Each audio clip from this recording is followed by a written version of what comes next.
Welcome to Unapologetically Sensitive, a place to find connection and a sense of belonging, where you can learn, relate, laugh, and maybe even live a bolder, brighter life. I'm your host, Patricia Young. This is a weekly podcast where we talk about sensitivity and the richness that it adds, the strengths we have because of our sensitivity, and some of the challenges it poses as well. The information in this podcast is not a substitute for help from a licensed mental health professional. Hey there. To the creatives, healers, sensitives, and deep thinkers. I love this episode with Sarah Buino, and I forgot to make sure I'm saying her name right. So Sarah, if I'm mispronouncing your name, I apologize. This was just a really informal conversation that I had with Sarah, and what I love is just the authenticity and vulnerability that we share. Sarah starts out by saying that she's not really in the best of places, and we talk about that for a little bit, and we talk about why it's really important when we can really be honest about what's going on. And she talks about going through periods where she feels like she's not worthy of self-compassion.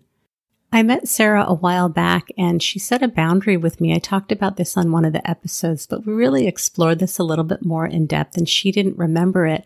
But we talk about what are some of the fears that come up for her when she wants to set a boundary. We talk about how people struggle with this and what they fear, and how it was for me to have her set a boundary with me, how it was for her to get my feedback. So I think that if you're someone that really struggles with boundaries, this part of the conversation may be really helpful for you. Sarah doesn't really like identifying as a highly sensitive person because of her perception of what being highly sensitive means. So we have a talk about this and some of the other ways that we may be able to language it that feel more comfortable for her. Sarah has a podcast and she's a therapist, and she really models vulnerability and self-disclosure. We talk about this and how it impacts her and why she feels like it's important.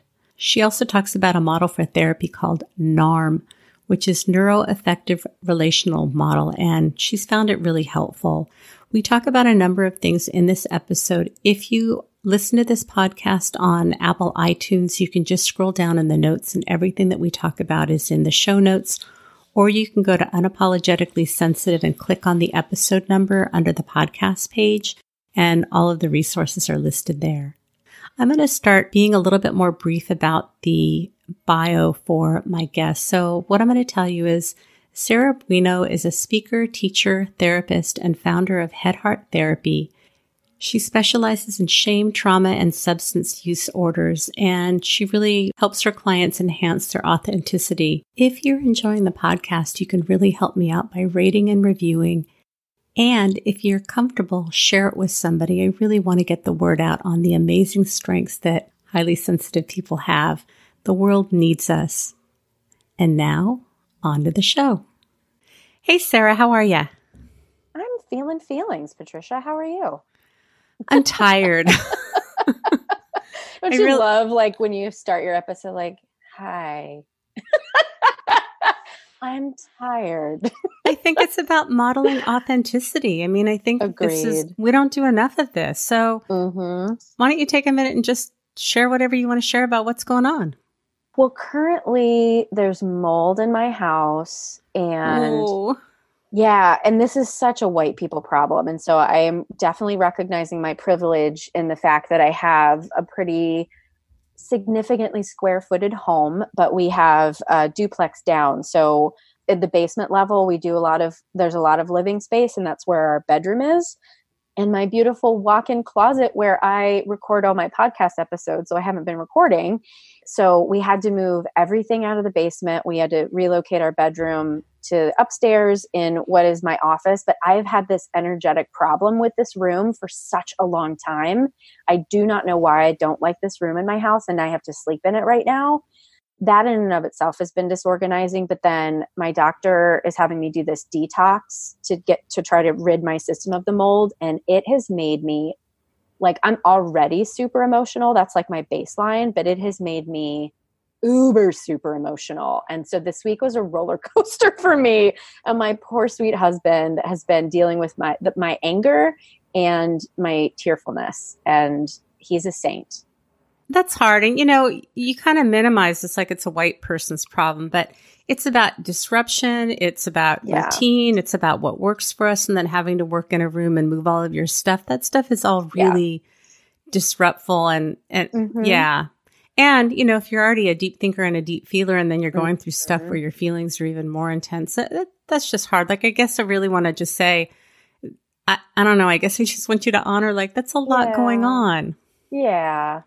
It's, you know, and it's so easy to minimize our stuff, right? And I think too, not only do I minimize it just in general, but I also can minimize it compared to other things that I've been through that are worse, right? So it's like, oh, I don't have a right to feel this way because I survived when my parents died. So how can I not survive this? You know what I mean?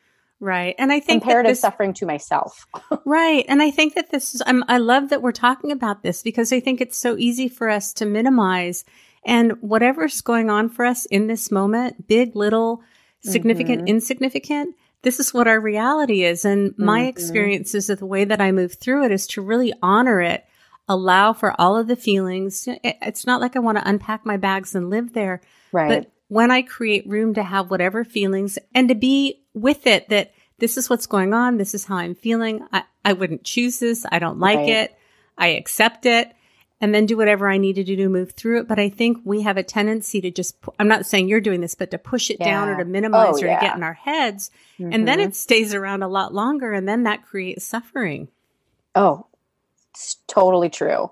And it's like, this was the straw that broke the camel's back. Because I feel like I've already been in on the struggle bus for a couple years, just because there's just so much going on in my life. And so it was like, okay, and now my house is disrupted. I literally can't do anything to help myself, you know? Do you find also as a therapist, do you have any internal judgment about you should know better because you're a therapist and you should be able to use more tools?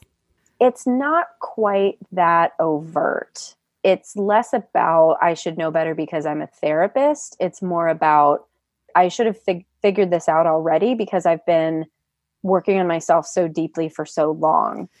Yeah, kind of that. I think it was a very poorly worded question, but that that expectation that since we have this training and this is what we do, that we shouldn't experience common things the way that non-therapists do. And I think, again, it's just one more way that we create suffering for ourselves. Yeah, you're totally right. And I've gotten so much better with self-compassion over the years. I got into Kristen Neff's work, and then Tim Desmond's work was actually like deepened it for me. And I have been meditating for over 3 years now. And so I finally created a space where I felt worthy of practicing self-compassion, but it's still, I can't reach for it all the time. There's still a part of me, and I think this has a lot to do with my developmental trauma and my childhood history, but there's still a part of me that feels like I don't deserve it. And I really have to just pretend that voice isn't there. And it's a kind of fake it till you make it sort of thing, where at least if I'm giving myself the compassion, even if I don't believe it, it's creating space where otherwise the negative voice would be. And I think sometimes that's just the best I can do. Yeah, I don't know that I can articulate this, but sometimes, and I love the book Drama of the Gifted Child by Alice Miller. Have you read that? I haven't, but I've had people suggest it before. Yeah. What I love about it is, and this is what I've experienced, that, you know, we can become identified with, like for me, I had a parent that was just really overwhelmed. And so I felt like I was too much. My feelings were too much. And so I can often fall back into that pattern of kind of identifying with my mom, who was really overwhelmed with me, and I take that on. And, you know, I've done tremendous healing in my relationship with her, so this is not my experience anymore, but it's almost like we become identified with whatever negative messages we got. Yeah. And it's really hard when that happens to remember, like, I'm grown, I've worked through my healing, this isn't what's going on, but it's almost like shadow boxing with stuff that's not even present anymore, but it feels really, really present. Does that make sense? Yeah. And to take it even deeper, I think did we talk about NARM when we had our conversation? We did. Yeah. So this was before we recorded, everybody. Yeah. Yeah. So let me share a little bit about that and my experience with so NARM, neuroaffective relational model. It's a newer therapy Lawrence Heller is the founder. There's a book called Healing Developmental Trauma that kind of gives you the basics of what it is. Essentially, and I still, even though I'm getting trained in the model and I understand it from a cognitive perspective, I still do not know how it does what it does. But what NARM does is really attends to the deepest level of developmental trauma for people. Often it's all pre-verbal. And what I'm finding for myself is that it's even less about the things that my parents said to me overtly that I then internalize, but it's almost an internalization of the historical trauma, which, in my family, it's history of mental illness and addiction passed down through the lineage, and the way that my mother just was with us, and the ways that the energy that she carried through the world is more of what was transferred to me rather than even the things that she said and didn't say. I really think so much of this is a deep energetic healing that I've said this before on my own podcast. I believe that my purpose in my family lineage is to be the one to stop it here. Everything stops here. I'm going to heal the lineage before me, and I'm not having kids, so there's no lineage after me. Though I believe that my soul lives on, blah, blah, blah, blah, blah. But I feel like that's part of my purpose, in this lifetime, is to do this really deep healing work to really help those who came before me. I love that. Also, I was thinking, if you look at epigenetics, yes. Like when my mom was pregnant with me, her doctor put her on, I think, 800 calories a day. It was either 400 or 800 calories a day. I couldn't survive on that. I couldn't either. Oh my God. So you think about, what does that get transmitted to a fetus? A sense of like literally not enough. And if you're highly sensitive, we do pick up on tension and inconsistencies in the environment. So whether it's being spoken or not, as infants, children, toddlers, we pick up on this and we internalize that something must be wrong with us because that's what our survival depends on. Exactly. Yes. Yeah. It's interesting too, when you talked about not having kids, that, again, I want to be really clear. My mom lives with us. We've done amazing healing, and she's been very open and willing to hear about what didn't feel okay to me. I often talk about the terrible childhood or my wounding, and I don't really give credit enough to, we've really done amazing healing. But there was a time when I did not want to have kids. And when I got married, my husband really wanted kids. And I'm like, you really need to rethink getting married. This is before we got married, because I do not want to have kids. When I worked through in therapy that this wasn't how I was showing up in the world, and now having twins that are 19 and a half, it's really interesting. We just spent a weekend with all of the kids. We went out of town, and one of my sons has a girlfriend. And she hung out with us while my son was at work. And she just said, I love being with your family, because she didn't really grow up with an intact family. And it really got me reflecting I don't even know what the words are, but that my husband and I have created a really stable, loving environment where, we mess up. We're not a perfect family. And I've had my fair share of very poor parenting moments. However, we communicate, we allow for mistakes, we allow for ruptures and going back in and doing repair work.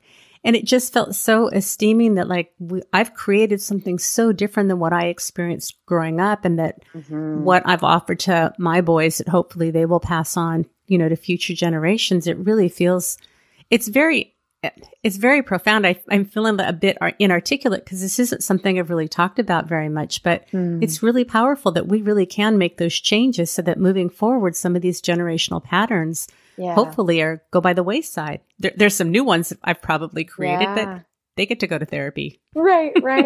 And it's so amazing. And it's interesting. I actually had the opposite reaction when I got married. Well, first of all, my desire to get married was really a desire to create the family that I didn't have. And I had this unknowingly, it was not a conscious thing, but now that I look back, I realize I had this idea in my head that once I get married, that somehow things were going to get better.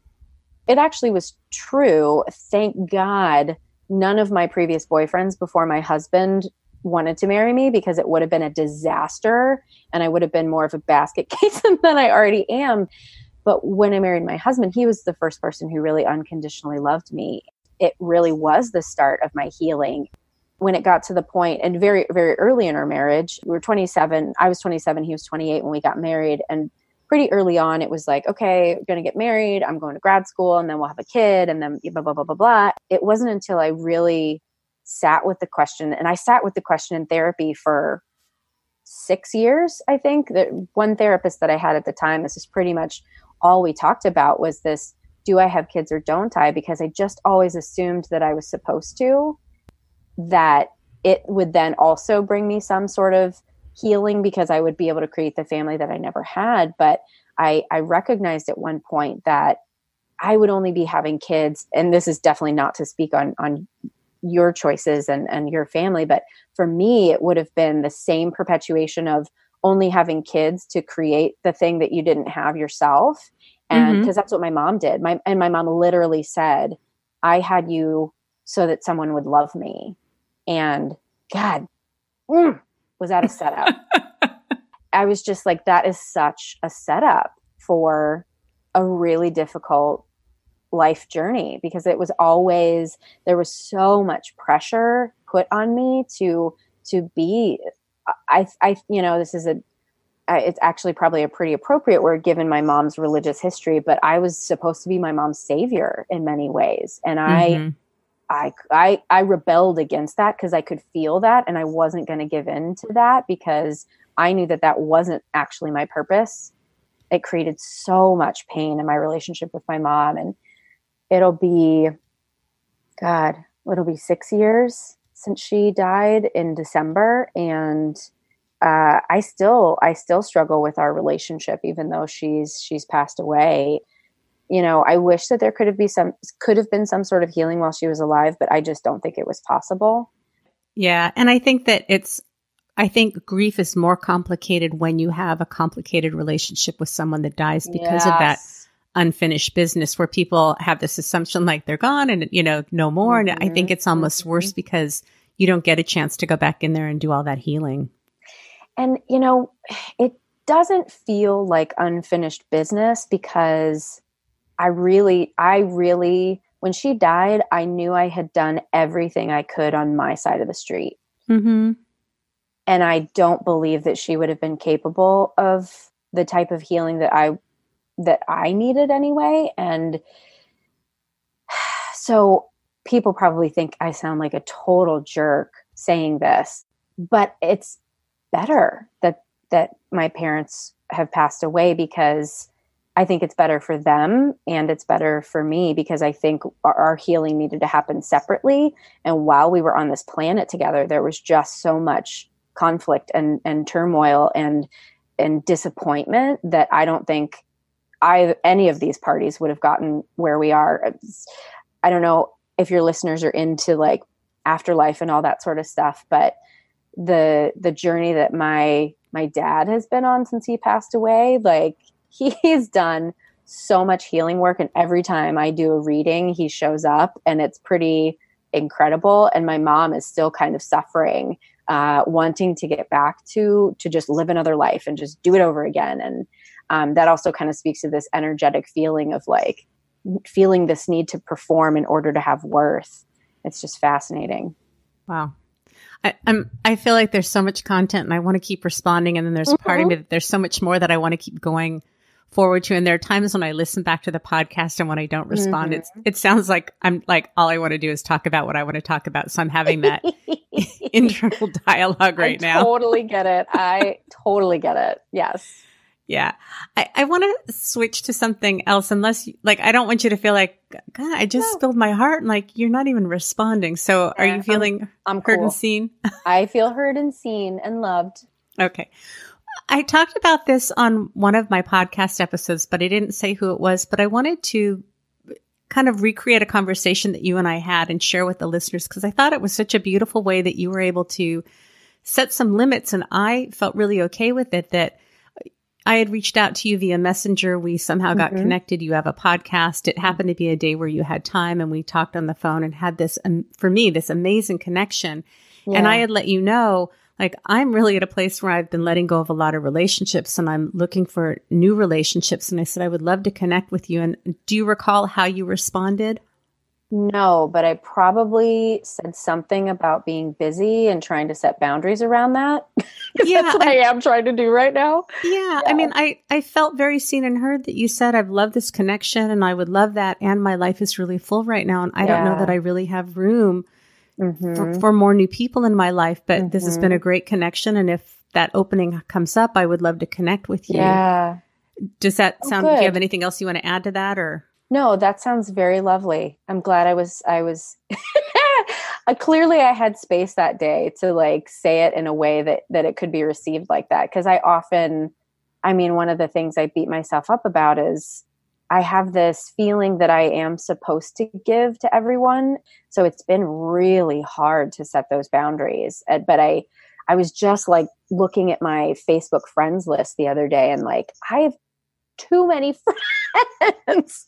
I have literally accumulated too many people in my life to be able to give everything that I want to give to every single person. Sure. Because, a lot of times people are like, oh, when the chips are down, Facebook friends aren't going to show up for you. But actually, I think mine would, because of the way I try to cultivate relationship, and I try to cultivate, I guess, intimacy with people, and the intimacy looks different. Like there's a handful of Facebook friends that I have who are friends from high school who at high school, maybe they hated me or I hated them, or we just didn't have a connection or whatever it was. And now we've been able to look at each other as adults and really appreciate what we've done for ourselves and for the people in our lives. And I think there's an intimacy there that's I didn't have in my early life. And so this is part of my conundrum of one of my favorite things to do in the world is connect with people. And I'm connecting so much all the time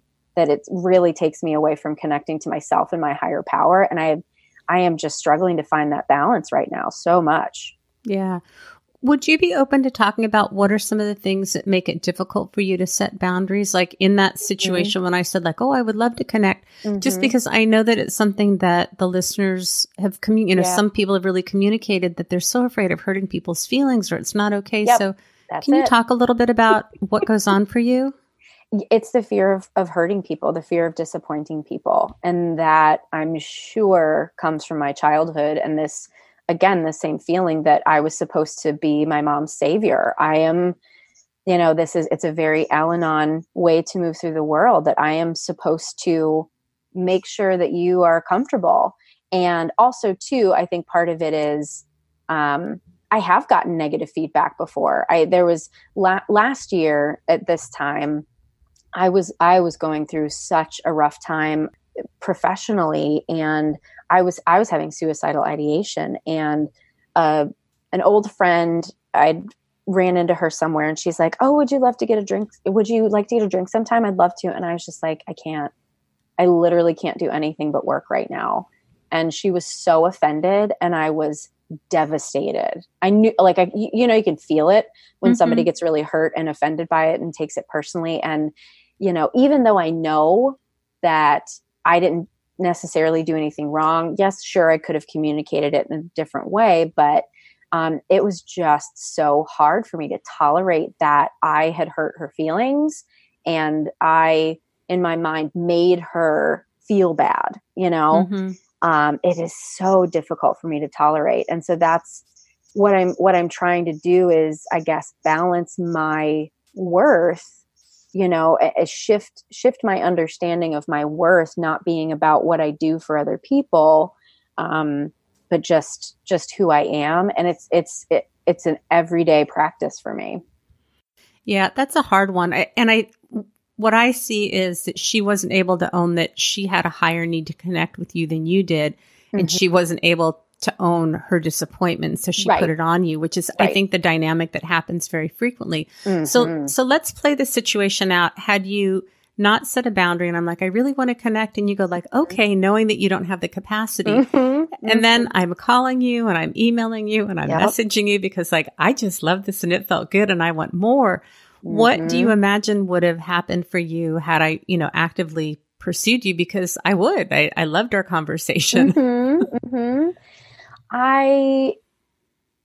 Let's see, what would have happened potentially. I mean, I would probably take a really long time to get back. to you. And probably feeling guilty and ambivalent. Yes, ambivalent for sure. And so, sometimes it takes me really a long time to get back to people because I am struggling with that feeling of, I know I'm just going to disappoint you and I don't want to do that. And sometimes it's literally just, I am triaging through my email box and I have to respond to the things that are most pressing first. And connection tends to be the last thing that I respond to, even though it's my most favorite thing. So what would have happened is I probably would have energetically just felt this need to push you away for one reason or another, rather than like, I was so excited to have this interview today. And, I find too, friendships as an adult are so different. Like my best friends, I actually do talk to them a lot because I use Marco Polo, and that is the best app for connecting with people, whether Isn't it's it? long, it's so great. Yeah. And I talk to my best friends every day, several times a day, only because of that app. I would never call them as much as I do. I would never text them as much as I do. But when I can have that app, when I'm in my car and I can just spill my guts, it's amazing. But, if someone is coming at me and I don't have the space for it, I'm just going to shut down instead of setting that boundary. Especially if someone is already like, if I've tried to set it and then they didn't respect it, which I've had that happen before too. And then it ends up, I have to say something in a less kind way, or I feel like I have to do that. And that's not pretty. That's not the way I want to move through the world. Right. And on the other end, what I've experienced, and this is not with you, what I hear from the people that I work with, this is constantly an issue. So I'm just using this as an opportunity to create some dialogue so that maybe people will go like, oh yeah, that's what goes on. That I would think, well, we had this great connection and then, I'm reaching out to you. Maybe you're busy. Maybe I just need to remind you, and then there's distance. Then often what happens is we will connect and it feels really good. And so I just figure you must be busy and I continue to pursue and you continue to feel like this is too much. It can be really crazy making. And I can tell you that I hung up from that conversation feeling so satisfied. Like I felt sad and disappointed because I wanted to be your best friend. And I totally get that you've got other things going on and I did not have any hard feelings. I didn't ruminate about it. Like you just set a really clear boundary. And so what I would love to invite people to see that there may be another perspective is that it's really okay for us to say, I would love to, and I'm just not able to. And then if I hung on to it and had a hard time, then that means that I have some work to do. And I have to say, it's really interesting that early on when I launched the podcast and I've got a closed Facebook group, one of the listeners reached out to me on Messenger and it happened to be a day where I didn't have a lot going on. And so we poloed back and forth, and it's very possible within there was a short amount of time where I just was much more available and then I became less available. And I think it's easy for us as podcast. Like I listen to podcasts that I've never met the person, like they're my best friend because they're in my ear. Totally. Yes. And because I try and be really accessible, and you are, emotionally accessible as a podcast host. And then I had this kind of freeness in my life where I really connected and then I wasn't able to. I have a feeling that it caused some serious injury. And I did go back in and try and do some repair work, but I have a sense that I really ended up doing more damage than good because of this. And it wasn't intentional, but I think it's so important for us to be mindful about how we connect. And is this something that we can sustain over the long run if it's a very new relationship?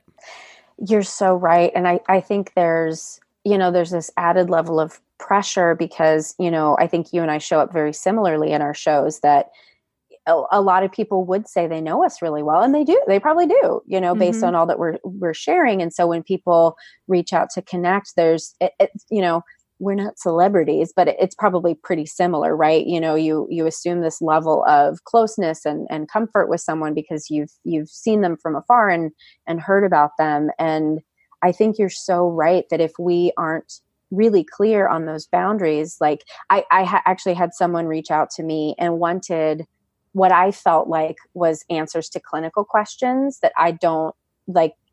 That's a hard no for me, a hard stop, as I'm not going to give any clinical advice over Instagram or Facebook or anything like that, because that just doesn't feel appropriate. If you're not my client, I shouldn't be telling you any clinical information, but I love connecting people with resources. But I too, I think I hurt that person's feelings, and they said, oh, it's not clinical information. I'm like, well, that's for the clinician to judge, unfortunately. And this sounds to me like I can help you find support if you want to share the situation with me, but I can't give you that support myself. But it's hard when I think there is an expectation of, this is how I show up on my show, so this is how I have to show up for every person. And I truly have this problem with my staff too. I have 10 people who work for me, and there's always a certain level of, first things first is when one of my staff has a crisis issue with a client. That's the first place I need to show up. Then when they have a crisis issue for themselves, I need to show up. And then administrative things and all this other stuff. And I try to remind them there's 10 of you and 1 of me, and everybody needs me literally, it feels like everyone needs me all the time. And I need you to understand, like, I will set, and I told them recently, I will do a better job of setting boundaries. I want you to feel like you can reach out to me, but you also have to understand that if I triage you, it's not because you are not important to me. It's because there are other things that are actual emergencies that I'm attending to, and that I will get back to you as soon as I have the capacity to do so. But it's hard. Yeah, it is. I think too, and as I'm thinking about this in my mind, I'm feeling nervous about how it's going to come out. And I often, have a disclaimer before I say something, and it turns out fine because I don't script things out. I think that when people like you and I we've done a lot of our own work. We're really, we struggle, but I think that we're both really good about knowing what our limitations are. We show up vulnerably, authentically. We don't have a lot of pretense. And I think that's really attractive to people because it's clean. It's very, very clean. And I even had somebody reach out to me when I was at Podcast Movement, and I was talking with someone, and she had called, and I didn't. I'm so mad we didn't get to meet there. I know. am so mad about it. But go on.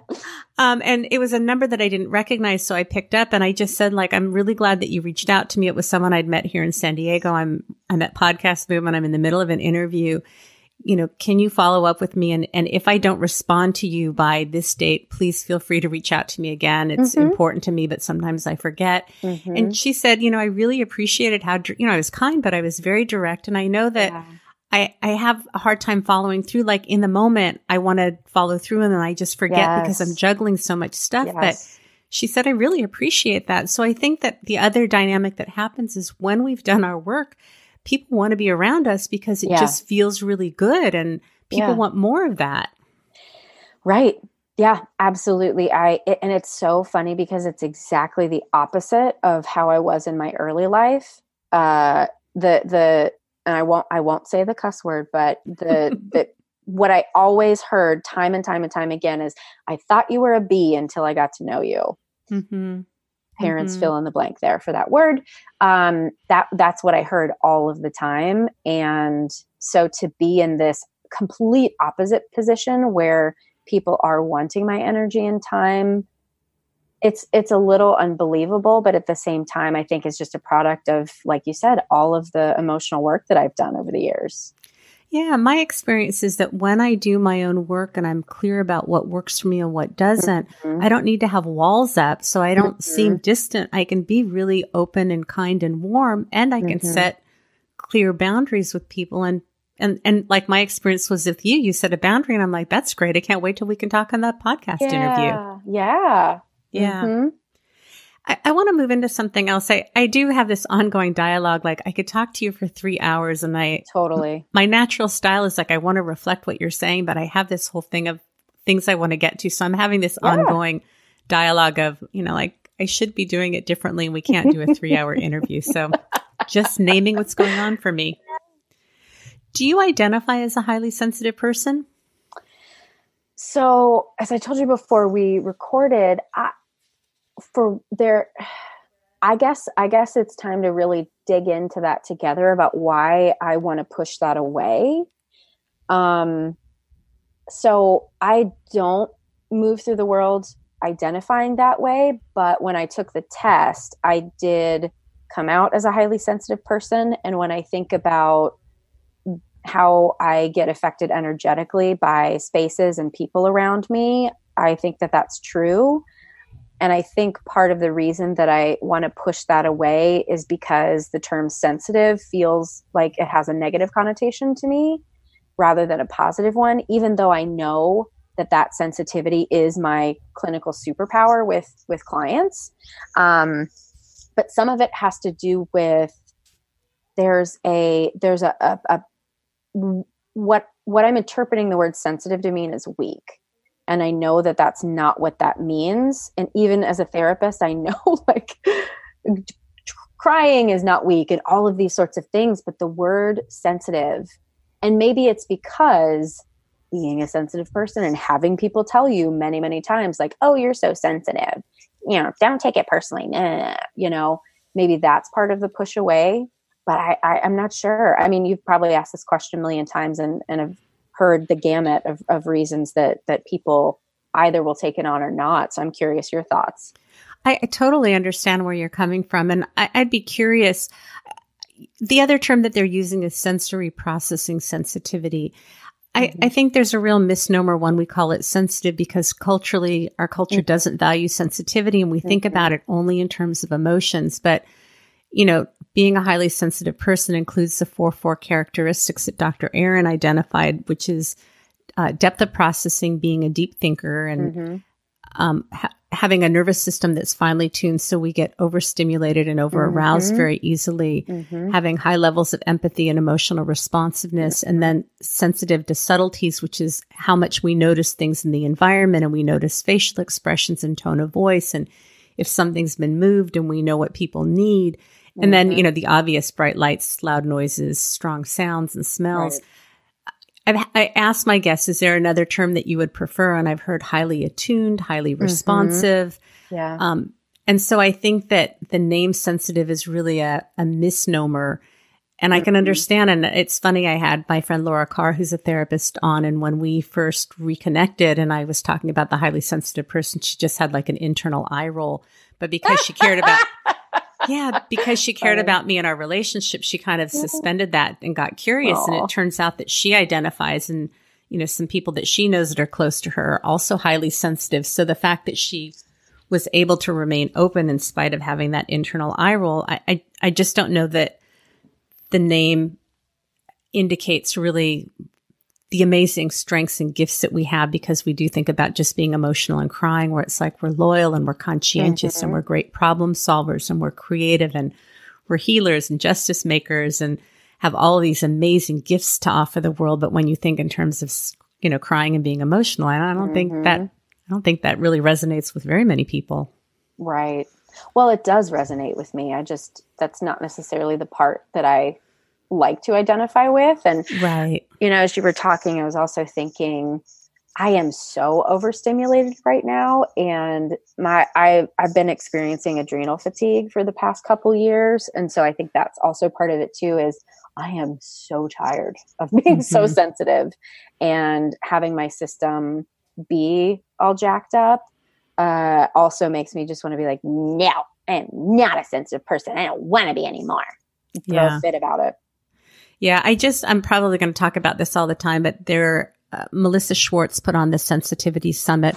By the time you've heard this, the listeners, it will have come and gone. But Arianna Smith is a highly sensitive therapist in Colorado, and she talked about this analogy, and I just love it. If you're a highly sensitive person, if you think of it in terms of a bathtub, that because we get over-aroused and overstimulated, our bathtub fills up very quickly. So we go out and do a few things. Bathtub fills up with water very quickly. We pull the plug and it drains really, really, really slowly. Slow. And so it's what you're talking about, is that place of it's too much and I just kind of can't get back to balance, where if you're a non-highly sensitive person, you can go out and work for 8 hours and go play softball and go to a concert and go to a bar and play darts, and your bathtub fills up very slowly. And then when it gets full, you pull the plug and bloop, ready to go again.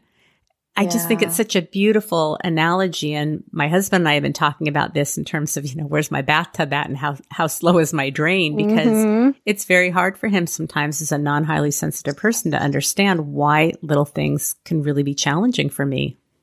And I think the other part of it too for me is I used to be so much so much less attuned because I very much type A, perfectionist, high achieving worker bee, and I could do a lot. I used to function in a very different way than I do now, and a lot of it too I attribute to becoming trauma trained.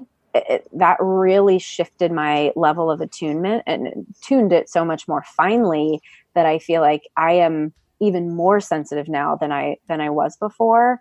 And I was sensitive before and shutting it out. So I think a lot of that makes sense. And it bums me out. My husband and I talk about the days when we were, first together, and we would just wake up on a Sunday and make waffles because we had nothing else to do. And now it's like trying to find a time to not work feels nearly impossible. And so there's not a lot of balance right now between work and play, and the work is really, really draining at this point. Managing a group practice it's a lot. Well, and you have a podcast on top of that and whatever else you do in your private life. Right. And I teach and do speaking gigs and do band gigs, and it's too much. Yeah. Yeah. I need to stop achieving. Yeah. What my experience is that I don't know that we ever don't have that sensitivity. Like for me, and it was a trauma response. I have different parts of me, and I call it my taskmaster. Mm-hmm. And that's what I needed to survive. And so she's really good at getting stuff done. She's very low on empathy, but put her into a situation that's challenging and she kind of knows how to plow through. Yeah. Not super caring, not super feeling, doesn't really care if you're tired because there's just stuff to get done. And she's really a driver as far as getting things done. Yep. And it's interesting as I start to kind of see the different parts that I have and when they show up and where they show up and doing healing work, the feelings were always there, but she just kind of overrode everything. So we just did a lot. No matter what I did, it never felt like enough. I never felt like I was enough. I never felt good enough. Mm-hmm. In spite of being able to go, look at all this stuff that I'm achieving and how much I have the external trappings of success, but I constantly had this feeling of just not enoughness. Strumming my pain with his fingers. Like that's my life. That's my life. Yeah. Yeah. It's hard. And it's one of the things I've been working on in receiving NARM therapy is, just this very, very young, attuned part of me that believes that if I am not over functioning, I am worthless. It's that, and it's that dramatic, right? That's where I've kind of recognized the difference between, a trauma response and something it's less heightened, but it truly feels like I will die if I do not overperform. I will cease to exist. And I guess it's created a lot more compassion for recognizing that this is why I've behaved the way that I do. Mm-hmm. But because I'm just so exhausted right now, it's hard to figure out, well, how do I get better? Yeah. Well, before you and I started recording, I told you, I'm taking the month of January off. This is the last week in September, and I'm fully booked with recordings through December. Mm-hmm. I'm not going to cancel on anybody, but if I could, I'd probably stop recording now and take 2 months off because I've really been pushing getting bonus episodes out, and I just need a break. And it's been a real, it's just a constant adjustment, readjustment about how much is enough and when is it too much. And we just get to have self-compassion and know that I'm learning. I'm figuring this out. Mm-hmm, mm-hmm. One day at a time. Yep. I want to ask you, as a therapist and on your podcast, and why don't you tell us the name of your podcast, by the way? Sure. Conversations with a Wounded Healer. So how did you come up with the name of the podcast? And then why don't you just start there? I don't know. It just came to me. And that might sound crazy, but I feel like whenever I have a good idea like that, it doesn't really come from me. I've just kind of downloaded it from a higher realm or something. And that might sound really lofty, but my practice name, kind of the same thing, Head Heart Therapy, it just kind of came to me. And I wanted to share professional vulnerability with people, and wounded healer is a term that just I really resonated with because there's always this imposter syndrome of feeling like, oh, if they knew how crazy I was, no one would listen to my advice. But at the same time, trying to own the fact that, no, I am a healer and I do have gifts that are really, really important for the world that need to be shared. Sure. How has that been for you? How have you navigated? I think traditionally we're taught as therapists to be a blank slate, that we're supposed to have boundaries and we can't share anything personal. I mean, very, very clinically sterile. So how have you navigated that as a therapist and figuring out how much you want to share and how you just kind of put that all together so that you feel good about what you're doing? I really think that Brene Brown gave me permission to show up as I am a bit more. And I think that the field has started to shift quite a bit. I also work in addiction, where self-disclosure is usually a lot of people, because traditionally people who work in addiction have chemical dependency issues themselves. I don't want to say chemical dependency. That's the old one. Substance use disorders as well. And so that's a pretty common practice of like, yes, well, this is how I got sober. And I do not identify as a person in recovery from substance use issues, but in the addiction field in general, I feel like there's a lot more self-disclosure. And I think, I'm 10 years in right now as a professional. And so I feel a level of, I guess, trust in my skills and my work. And I have a lot of success to kind of point to as like, okay, I'm allowed. I've earned the right to self-disclose because I've been in the field long enough. And I continue to get positive feedback from it, whether it be via the podcast or my clients. My clients seem to feel that energy, even when just like looking on my website, looking at my profile picture, saying like, I feel like you're just going to get me.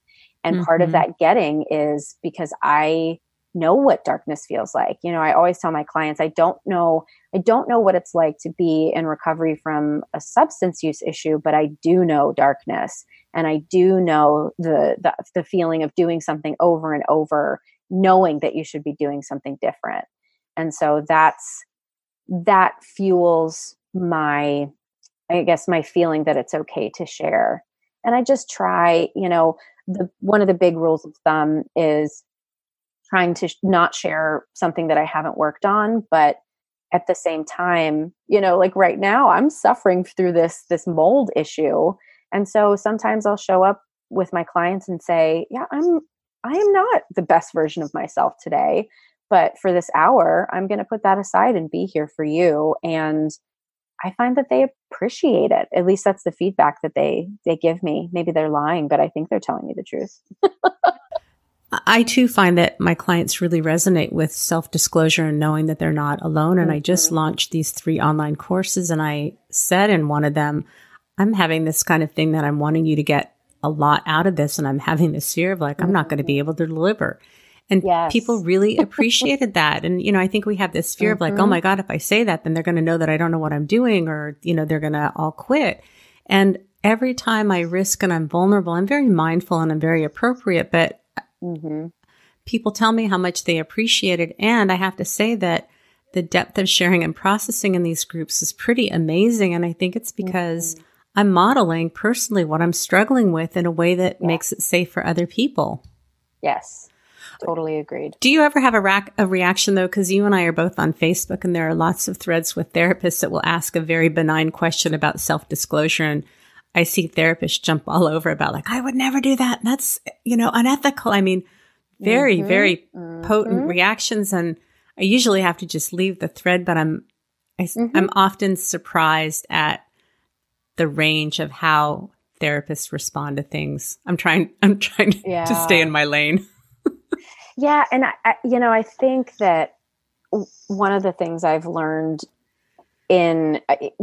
I guess I've become a little bit more nationally aware of different markets and the way that different markets function. And I think that in San Diego and Chicago are probably pretty similar in our our liberal attitudes. And I think the liberal attitude also transcends into our work as well, and what people find acceptable and what they don't. Like, one of the things I've been arguing with people about lately is evidence-based practice. And I think people keep throwing around that term and they don't actually understand what it means, because evidence-based practice is a very particular, like, test. Like, to be an evidence-based practice, there's a very rigorous and scripted way that an evidence-based practice is then put forth in the world.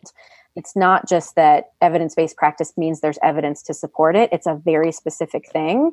And so, I had shared an article about using tarot, or therapists need to learn about astrology and tarot and crystals and all that stuff, because clients tend to be bringing it into the office more than they have historically. And people then say, someone said that my ethics were in question because of that. And I said, no, I have no questions about my ethics here, because I really try to meet the client where they're at. And that goes for self-disclosure too. Not every client responds positively to self-disclosure. I had one client who I found that every time I would bring myself into the room, that would shut her down. So I didn't do it with her, right? It's like, people forget that part of the art of this is learning to attune to what an individual client needs. Some clients need more self-disclosure, some clients don't. And it is our job to know when it is appropriate and when it's not.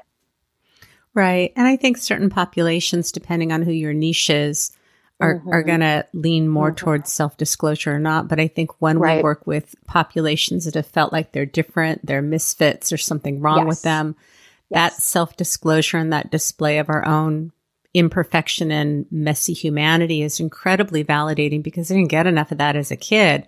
And we're told that, you got to put on this mask and present to the world like you've got everything together. And so having an opportunity to see what it looks like when somebody struggles, and that it's not this terrible, tragic thing that they're trying to protect against, I think that's where a lot of the healing starts.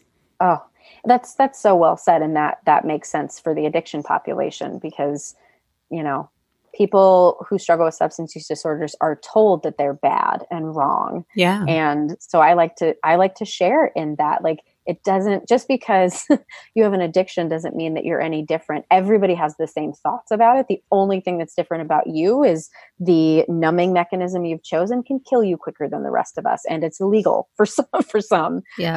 That's the only difference. I would love to see research done on people that are in recovery and the correlation between them being highly sensitive, because there is research on that, actually. There is? Yes. I don't know who did the research, but I do know it's in the book, Chasing the Scream.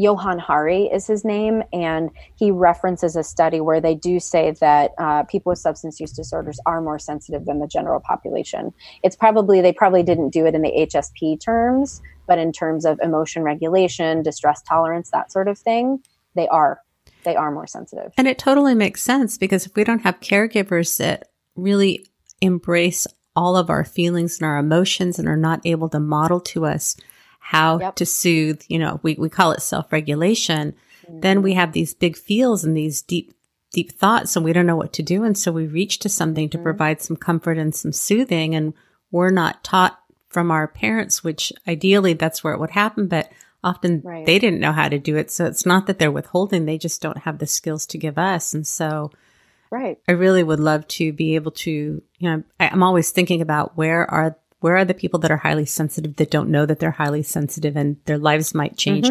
tremendously knowing that this is how they're wired, because we tend to feel like there's just too many things that are wrong with us. And for me to learn like, oh, it's how I'm wired, totally changed my life. Yeah. It's how we're wired, and we can build skills for resiliency, and not that it's either or, I guess, because I'm thinking, the bathtub analogy is so great. Like, I can tolerate less things in a day than I know some other people can. But I guess also too, on the other hand, I wonder how much of it is dissociation and disconnection from the body that people are able to function at a different pace. I don't know. There's so many questions, so many things to investigate. I definitely agree with that. And And even though this is how we're wired, I think that we really can learn how to create lifestyles that work for us. We can figure out, oh, bathtub's filling up too fast. I need to slow down, or to know, what do I need to do in a day so that at the end of the day, the bathtub is full and the bathtub doesn't fill up at noon. And then I'm out of options for the rest of the day. And this last year since starting this podcast, and as I'm talking about all of these things, I've just seen my capacity. I was just sharing with someone today, since June, I will have done 3 trips out of town, doing travel, meeting more people, being way more outgoing when I thought I was a socially anxious introvert. And I'm not. I don't have social anxiety. I'm an extrovert. And really learning how to master the things that come up. I still struggle. I still have to figure out how to do things. But, walking through so much more vulnerability and not having that over stress and over worry. And did I say or did I do something wrong? And just feeling so much more accepting about who I am and how I show up imperfectly. Yeah. So I have a question. Can you think of something that somebody said to you when you were younger that was hurtful, and what you would want to say to them now? Something that someone said to me when I was younger that was hurtful. It doesn't have to be around your sensitivity. I know a little bit about it. I think I saw something that said, you kind of felt like a misfit often. Well, it's funny. I wouldn't have even said that back then, because I didn't really realize it, because I was so busy trying to fit myself in the box that was presented to me. I guess one of the things that I tend to struggle to remember details. I always remember how I felt, but I struggle to remember exactly, the words. But I do remember my mom calling me selfish, and I really internalized that. And for a long time, I called myself narcissistic when I am far from narcissistic. Of course, as a teenager, I was self-interested, because that's how teenagers try to figure out who they are in the world. So, if I could go back and tell my younger self that this is part of a developmental stage, that you're absolutely acting the way that any teenage girl would act, and you can have compassion for yourself, even though your mother is struggling to have compassion for you. That's what I would like to say to her. Yeah, I love that. I love that. Sarah, we're running to the end of our interview. Would you like to tell people about anything that you have to offer, where people can find you? Sure. I mean, the podcast is really my biggest offering right now. I'm trying to make a shift where I'm able to offer more direct services to people, but for the time being, I do teach a lot of seminars. You can check out my website to see where I'll be speaking in the near future, but my podcast is the best place to connect with me, so that you can find anywhere you listen to podcasts, or at headhearttherapy.com/podcast. I love that. Is there anything else that I didn't ask you about that you're dying to talk about before we wrap this up? I just want to thank you for doing this and for having me. And I really, as we were talking about earlier, the impact that my boundary setting had on you, I really appreciate hearing that. And it's validating to know that when two people are doing their work equally, that we can say no and be okay. So that was really helpful for me. I'm glad. It's interesting that I did an episode early on that I'd connected with somebody new, and we were using the app Marco Polo pretty frequently. And then it needed a change for her, and she was saying that she wasn't going to be as available. And I had said, that's fine. I may need to rethink how I'm showing up, because it doesn't work for me to show up and wait for you. And I didn't mean that in an unkind way, but it's part of my self-care that I have a really strong need to connect. But I want to find somebody who wants to play at the same level that I do. Yeah. We just kind of let it be. And it's been almost a year now, and we found this really nice rhythm. And so it's not like just because we talked about it, it's fine, I'm out of here.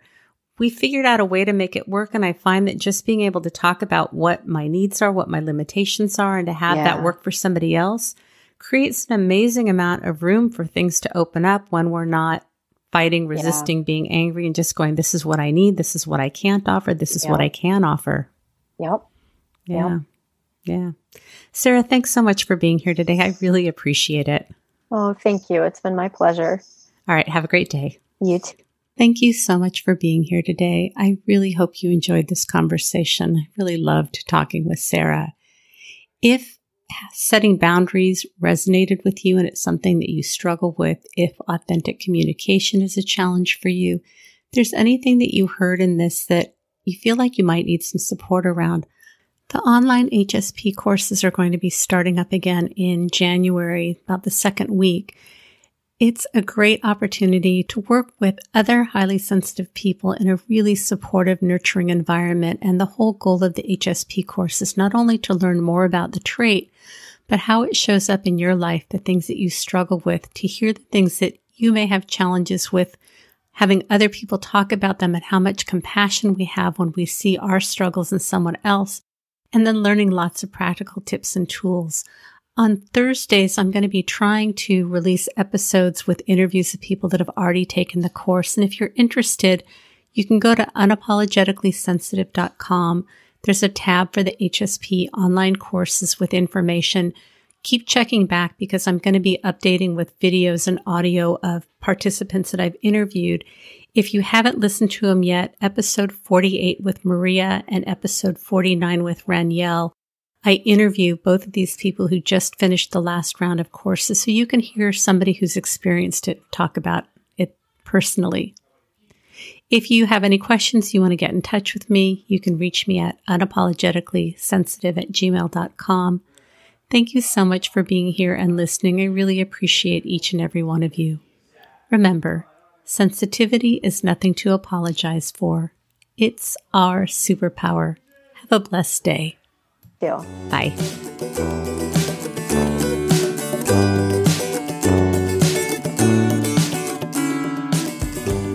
Thank you so much for being here today. I really hope you enjoyed this conversation. I really loved talking with Sarah. If setting boundaries resonated with you and it's something that you struggle with, if authentic communication is a challenge for you, if there's anything that you heard in this that you feel like you might need some support around, I would love to work with you. I offer a free online consult. I work with people all over the world. I have online courses for highly sensitive people that will be starting again after the new year in 2020. If you want any information, you can go to unapologeticallysensitive.com and you can figure out how to get in touch with me and see the services that I provide.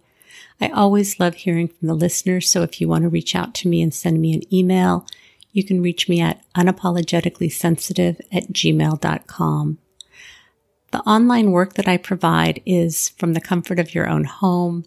It's a great way if you're busy and you don't have a lot of time. There's no travel, there's no commute, there's no problems with parking.